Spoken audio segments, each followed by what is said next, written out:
Face a brand new chart for the head and for the heart. It's your journey, your tools. What if I told you that relying on willpower to break a bad habit isn't just difficult, but it's actually biologically destined to fail? Yeah, I mean, it is a pretty profound realization. When we try to force change purely through conscious effort, we are essentially fighting against, millions of years of evolutionary brain architecture. Right, which is just a losing battle. So today, we are looking at this incredible stack of sources covering clinical neuroscience, behavioral cybernetics, positive psychology, and addiction recovery models. It's a really diverse mix of research. It really is. And our mission for this deep dive is to unpack the long game of sobriety and the profound recovery of self. Because this isn't just about stopping a bad habit, right? Definitely not. And it is certainly not about shame. Exactly. We're looking at the literal biology of building a radically empowered, resilient new identity. And the backdrop for all of this, for everything we're going to explore today, is the very real clinical reality of neuroplasticity. We are looking at how your brain is constantly changing and adapting. And how you can actively direct that change rather than just, being a victim of it. Exactly. So whether you are on a personal recovery journey or you're supporting someone who is, or honestly, if you are just insanely curious about how to master your own brain's habit loops, this deep dive is going to hand you the manual for your own neural architecture. Which is something we all need, honestly. For sure. Okay, let's unpack this. Because society constantly tells us that breaking a habit is purely a test of moral character. Right. Like if you fail, you just didn't try hard enough. Exactly.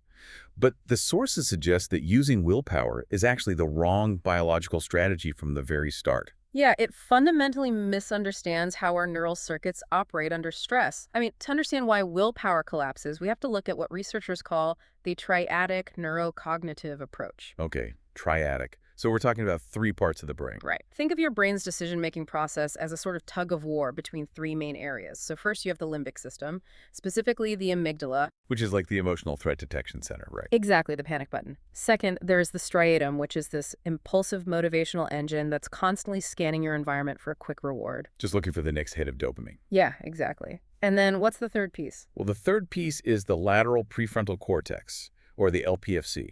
And this is the area responsible for executive function, long-term planning, and what we commonly just label as willpower. Right, the adult in the room. Yeah. Under normal conditions, the LPFC manages the other 2 regions. But in active ambition, or really when you're trapped in any deeply entrenched behavioral loop, the amygdala and the striatum become completely hyperactive. So they are constantly sounding the alarm, demanding the immediate relief of that old habit. And to suppress that constant alarm, that lateral prefrontal cortex has to work massive overtime. Which just sounds exhausting. It is. I mean, it's like trying to run a massive high-end video game on an old laptop battery. The background programs are eating up all the RAM, and the battery's just going to drain rapidly. That is a really accurate way to visualize it, because the LPFC actually relies on a finite pool of metabolic resources. Like literal brain energy. Yes, when it has to constantly suppress intense urges, it literally runs out of energy. The battery dies, leaving the rest of the brain to just operate on its default impulsive survival mode. Basically, the wooden door finally breaks under the pressure of the flood. Exactly. And this biological reality is exactly why neuroscientist Mark Lewis so strongly critiques the traditional brain disease model of addiction. Yeah, I noticed that critique in the sources. The disease model has been the standard for decades. So why does Lewis push back against it so hard? Well, he argues that labeling the brain as permanently diseased actually strips you of your agency. Oh, that makes sense. Right. I mean, think about it from a psychological standpoint. If you are told your brain is permanently broken, your motivation to rebuild it just plummets. You just give up. Yeah. So instead, Lewis proposes what he calls the duress stage of addiction. The duress stage. I like that phrasing. It immediately sounds like a temporary condition rather than, a life sentence. The word stage is totally crucial there. He defines it as a temporary phase of heavy neurochemical duress combined with deep, entrenched learning. Okay, so it's a learned state. Right. During this stage, your behavior is largely impervious to your conscious values because those impulsive circuits are running the show. But because it is a stage of learning, it can absolutely be overcome with new learning. Which ties perfectly into the narrative therapy approach we saw from Michael White and David Epstein. Oh, yeah, their work is fascinating. Yeah, they found that clients actually need to externalize the problem in order to heal. So they talk a lot about separating your identity from the pathology. Right. The core philosophy there is the problem is the problem. The person is not the problem. Which sounds a bit like a self-help slogan, but it's not, right? No, not at all. It's not just a feel-good therapy tactic. It has a direct biological function. Well, if you constantly tell yourself that you are the problem, you trigger a massive shame spiral, and shame is a severe neurological stressor. Ah, so it reactivates the amygdala. Exactly. It reactivates the amygdala and further drains your already exhausted prefrontal cortex. You literally cannot afford the metabolic cost of shame if you want to recover. Wow. You literally cannot afford the metabolic cost of shame. That is huge. Okay, so if the prefrontal cortex is exhausted and completely unreliable under stress, and we know we can't just shame ourselves into changing, how does anyone actually maintain a new habit? That is the million-dollar question. Right. Like, how do we survive the transition period while that LPFC battery is dead? We survive it by physically rebuilding the hardware of the brain.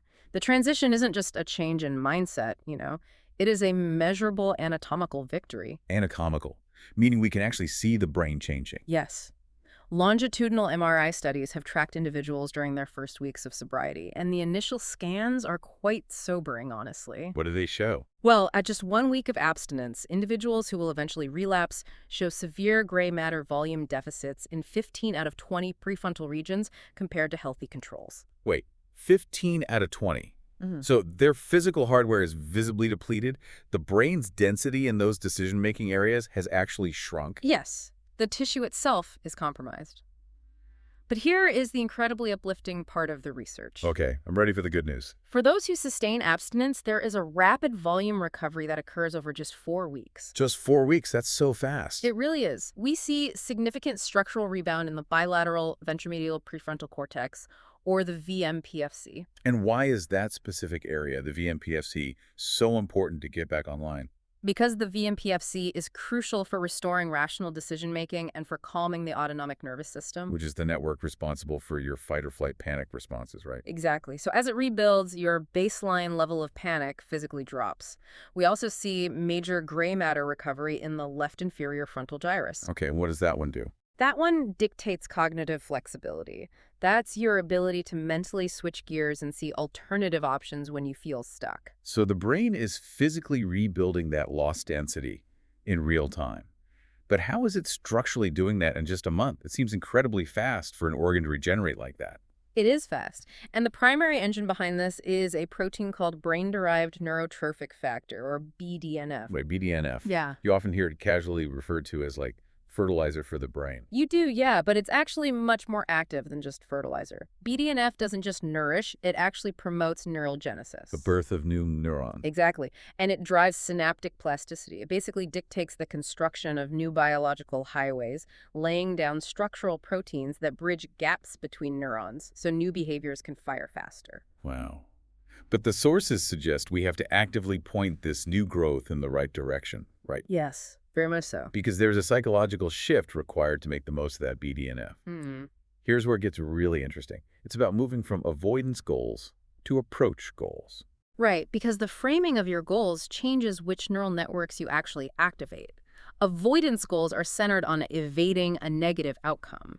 So things like, I must not drink today, or I cannot mess up this presentation. Yeah, which sounds perfectly reasonable on the surface. We obviously want to avoid bad things. Right, it seems logical. It sounds reasonable, but biologically, avoidance goals trigger the brain's pain and threat networks, specifically an area called the anterior insula. So it keeps you locked in a chronic state of defensive stress. Exactly. You are essentially telling your brain to look for threats all day long. Which is exhausting. Highly exhausting. But approach goals, on the other hand, focus on moving toward a positive, value-aligned state. Okay, give me an example of an approach goal. So instead of I must not drink, it becomes I am building a healthy, vibrant life, or I am learning a new way to handle stress. Ah, I see. That feels like the difference between running away from a monster versus running toward a finish line. The energy is totally different. Right, because approach goals engage the ventral striatum, which is a key part of your reward circuitry. So they actually feel positive. Yeah, they feel motivating and highly rewarding to pursue. I think this also perfectly highlights the contrast between performance goals and mastery goals. Oh, absolutely. Because a performance goal is just trying to hit a metric, like staying completely sober for 30 days. And if you slip up on day 29, the avoidance mindset makes you feel like a total failure. You feel like you're back at square one. Exactly. But a mastery goal treats recovery as an ongoing learning process. Yeah. It completely removes that crushing weight of perfectionism. Right. A stumble isn't a failure of character when you have a mastery mindset. It's simply data. Just feedback. Exactly. It's a data point showing you where your system needs to be adjusted. But, even as this gray matter is healing and you are focusing on approach goals, your prefrontal cortex still cannot make 1,000 conscious, perfect decisions every single day. The battery is still recovering. Yes. The brain desperately needs a secure place to store these new behaviors so they can run without draining your energy. Okay, so where does the brain store behaviors so they don't require willpower? It hands them off to the basal ganglia. The basal ganglia. Yeah, these are a group of deep subcortical nuclei that essentially act as your brain's action traffic controller. Okay, I understand the general concept of handing something off to autopilot, but physiologically, how does a complex behavior like resisting an urge or, say, learning to drive a car shrink down into something automatic in the basal ganglia? It's actually a fascinating process. The basal ganglia operates using a dual pathway system. Okay. There is a direct go pathway and an indirect no-go pathway. Oh, and no-go. Got it. Right. So when you first learn a complex task, the prefrontal cortex is heavily involved in every single step. But as you repeat the action, the go pathway starts to release a chemical brake, allowing signals to flow seamlessly to your motor cortex without conscious thought. And what about the no-go pathway? Simultaneously, the no-go pathway actively suppresses competing behaviors. Wow, so it's both stepping on the gas for the habit we want and cutting the fuel to the habits we don't, completely behind the scenes. Exactly. Researchers like Anne Graybiel at MIT discovered that as a behavior is repeated, the brain engages in a process called chunking. Chunking, like grouping things together. Yes. An entire sequence of actions, the cue, the routine, and the reward, gets compressed into a single automated neurological program. That is so efficient. It is. The basal ganglia recognizes the cue, runs the entire chunked program, and anticipates the reward, which frees up your LPFC to focus on other things. But how long does this handoff really take? Because pop culture loves to preach that it takes 21 days to form a new habit. Oh, the 21-day rule is a complete fabrication. Wait, really? A complete fabrication? Yeah, it's based on an old misinterpretation of cosmetic surgery recovery times. You're kidding. That is wild. It really is. Modern research, specifically by Philippa Lally at University College London, tracked actual habit formation and found that it takes anywhere from 66 to 250 days of consistent repetition for behavior to reach true automaticity. Wow. Up to 250 days. Yeah.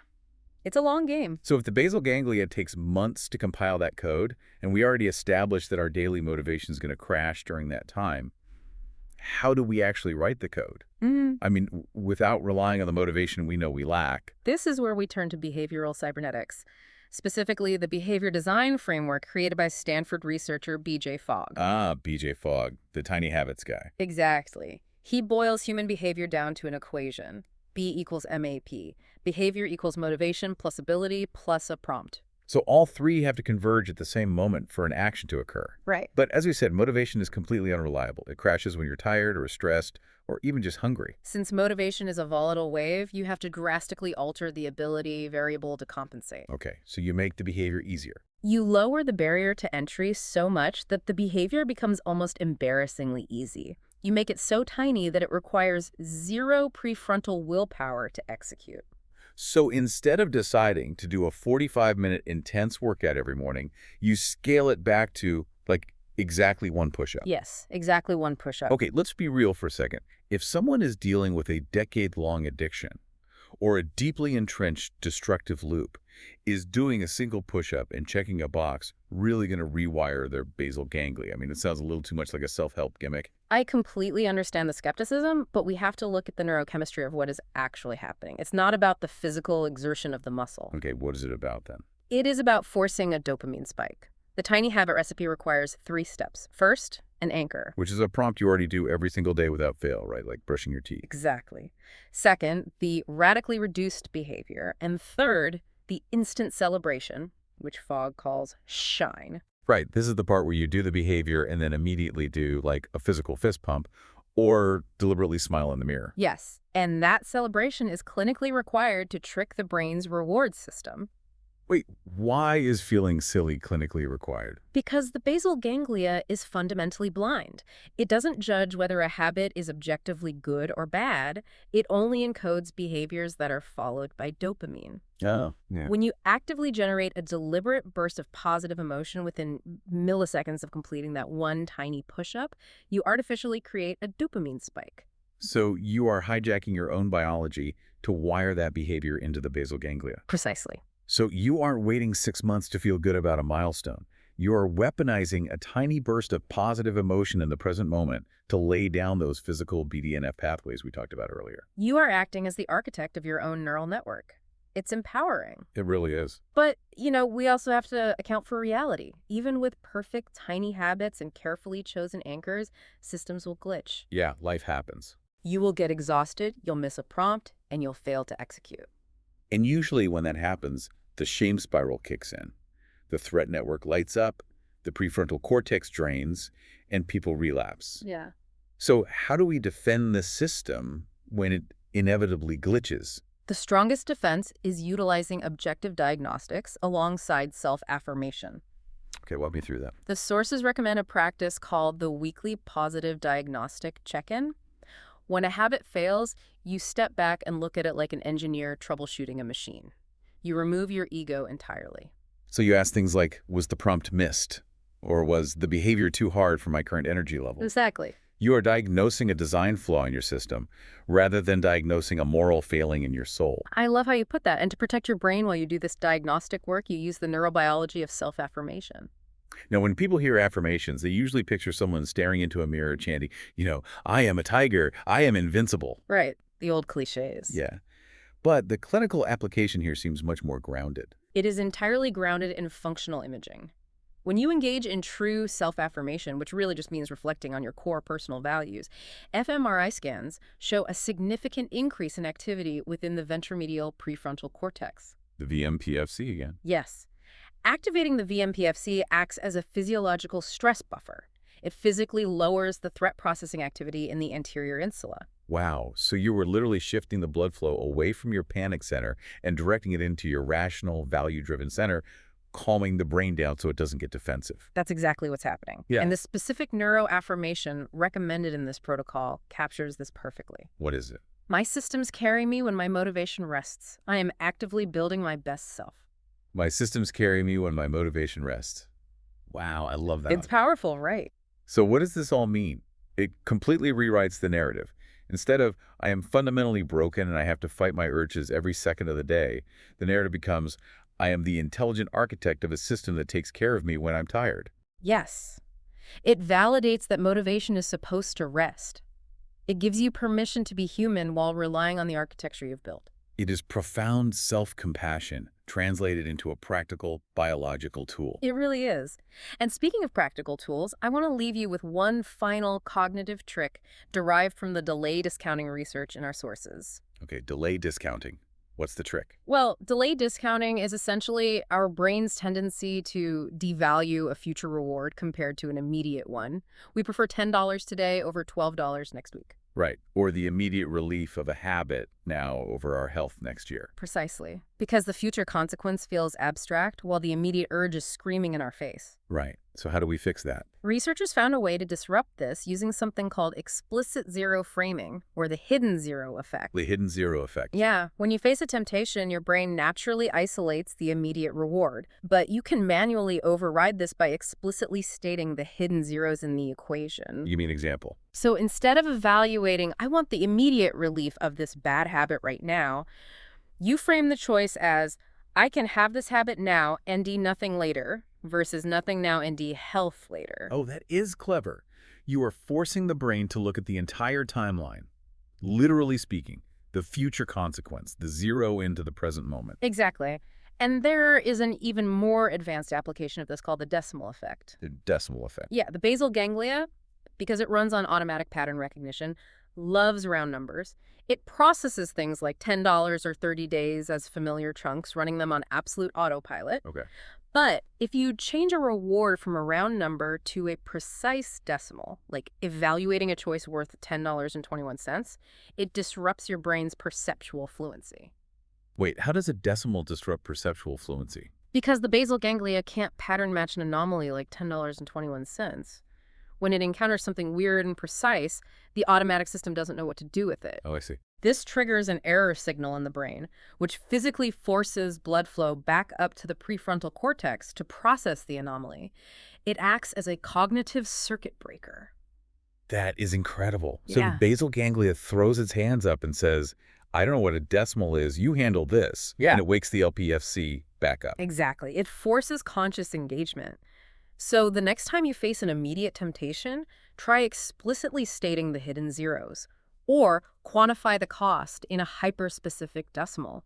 Force your prefrontal cortex to wake up and take the wheel. Force the system to reboot. I love it. You know, we started this deep dive talking about how trying to break a habit with willpower is biologically destined to fail. Right. But what we've discovered today is that you possess the actual blueprint to rebuild the foundation. You really do. You don't have to just hold back the flood with a draining battery. Yeah. Your brain is listening to every single repetition, every tiny habit, every instant celebration. It's absorbing all of it. You possess the biological machinery to build something incredibly beautiful and remarkably resilient. So take this toolkit, design your tiny habits, give yourself a little shine, and remember that your systems will carry you when your motivation rests. Run with it. We'll catch you on the next deep dive. It's the strength to build anew.